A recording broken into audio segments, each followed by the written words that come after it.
Oi, eu sou o Mig Mendes, eu sou quadrinista e professor. Nós estamos falando aqui sobre criação de roteiros. Olha, a boa notícia é essa: você vai criar uma história só sua. Não tem como você não conseguir uma história para contar, é garantido. Agora, a história não cai do céu, não brota da sua alma. A história é encontrada por quem busca. Existem várias vias que você percorre para buscar as histórias. Depois o que acontece é que você, com a técnica do roteiro, testa se a história funciona para os outros. Aí você mexe nas partes da história até ela funcionar. Mas na prática, quais as vias para criar uma história nova?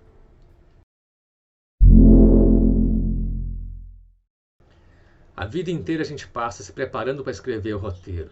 É por isso que escrever roteiro deveria ser mais valorizado. Não é um trabalho que deve ser pago só pelo tempo gasto na execução. É um trabalho que deve ser pago pelo investimento da pessoa na sua formação. Toda leitura que você faz, toda experiência que você tem, toda conversa que você trava com um estranho, toda reflexão íntima que você faz da sua vida, todo noticiário que você acompanha, toda obra de arte que você vê, toda organização do mundo que você faz na sua cabeça é preparação para escrever uma história nova. Esse é o seu conteúdo. Agora é percorrer certos caminhos para encontrar o início, assim, o germe de uma história. Você pode começar com um tema, por exemplo.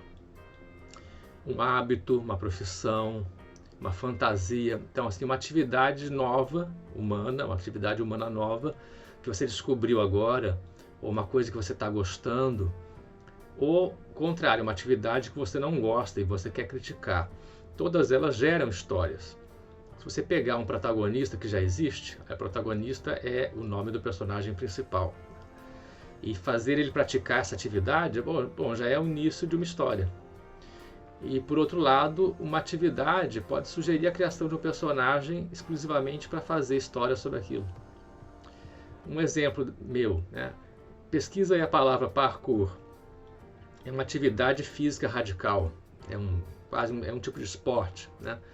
Era novidade há alguns anos. Então eu joguei o personagem do gibi que eu estava fazendo para imitar os praticantes de parkour e ele tinha que resolver um problema que eu inventei para ele. Então isso já gerou uma história. Outra coisa, pode começar com uma frase feita, uma tese que você defende, sabe? Uma sabedoria popular, uma coisa que você acredita que existe, né? A partir dela você constrói uma sequência que no final prova a verdade dessa tese. Por exemplo, a frase popular, quem desdenha quer comprar. Você parte dessa tese sobre assim, a psicologia humana em geral, né? E inventa, digamos, uma história em que um personagem finge que não gosta do outro e no final corre para ficar com ele, antes que perca a chance. Então o final prova a verdade da tese. Outra via é usar uma estrutura de história que já está testada e aprovada, já foi vista e contada muitas vezes. Se você conhece bem o tipo da história, é só vestir essa estrutura, esse esqueleto de história com cenários novos, personagens novos, atualizar para o nosso tempo. Então, um exemplo clássico, o Rei Leão, aquele filme, né? É a história de uma traição em família e vingança do filho pelo assassinato do pai. E essa é a história da peça Hamlet, de Shakespeare. Provavelmente Shakespeare nem inventou a história da cabeça dele, ele também usou uma linha de história, um conto, um fato que ele já conhecia, já se contava na época dele.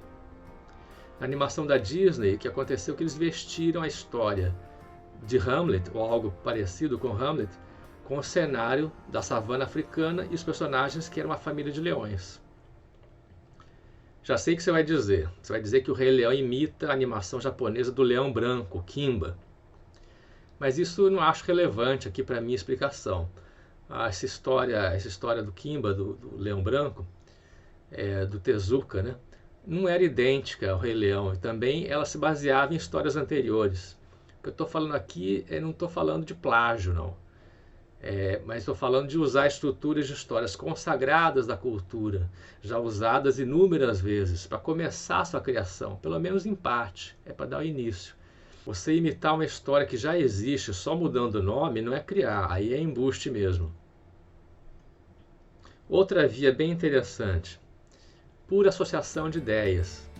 Quando duas pessoas criativas se juntam conversando, elas vão dizendo basicamente tudo que passa pela cabeça, mas também respondendo uma para a ideia da outra. Uma lembrando uma coisa por causa que a outra falou.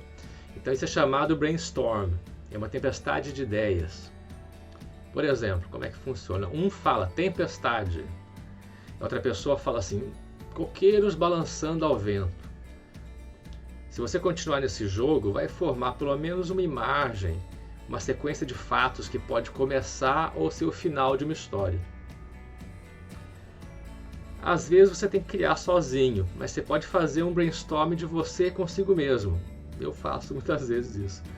É deixar a mente solta, é anotar duas ideias interessantes que você teve, mas depois você inventa como elas podem ser usadas juntas. Por exemplo, você olha pela janela e vê uma coisa e pensa, carrinho de frutas. Depois você lê uma notícia em algum lugar e pensa assim, reality show. Então você tenta juntar onde, em que situação um carrinho de frutas combina com reality show. E a partir daí você inventa uma história toda. Um escritor amigo meu, ele diz que ele inventa primeiro o título do livro, depois a história.